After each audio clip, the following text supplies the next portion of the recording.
রাস্তায় চলার সময় কি কখনো খেয়াল করেছেন কারো নাম্বার প্লেট সাদা, কারো হলুদ, আবার কারো নীল বা সবুজ? এই আলাদা আলাদা রঙের মানে কি? একটা ভুল রং কিন্তু আপনাকে বড় বিপদে ফেলতে পারে। চলুন আজ 1 মিনিটে সব জেনে নিই। সাদা নাম্বার প্লেট, কালো লেখা। সবচেয়ে সাধারণ হলো সাদা প্লেট। এর মানে হলো এটি একটি পার্সোনাল বা ব্যক্তিগত গাড়ি। এই গাড়ি দিয়ে আপনি ভাড়ার যাত্রী তুলতে পারবেন না বা ব্যবসা করতে পারবেন না।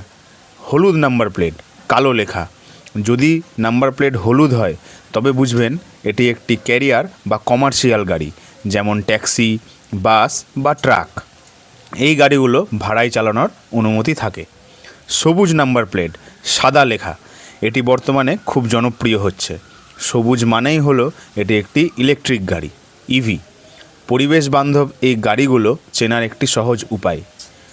কালো নাম্বার প্লেট, হলুদ লেখা। এগুলো একটু স্পেশাল। এই গাড়িগুলো মূলত কমার্শিয়াল, কিন্তু এগুলো রেন্টের কার হিসাবে ব্যবহৃত হয়। ড্রাইভার ছাড়াই আপনি এই গাড়িগুলো ভাড়া নিতে পারবেন।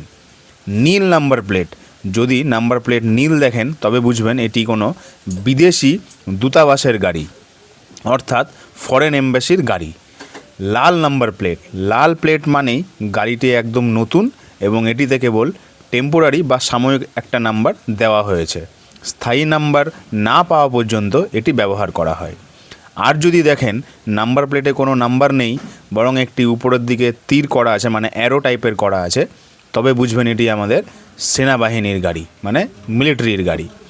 আপনার গাড়ির নাম্বার প্লেট কোন রঙের? কমেন্টে জানান। আর এইরকম আরও তথ্য জানতে ভিডিওটি শেয়ার করুন এবং ফলো দিয়ে অবশ্যই পাশে থাকুন। সচেতন থাকুন, নিরাপদে গাড়ি চালান। জয় হিন্দ।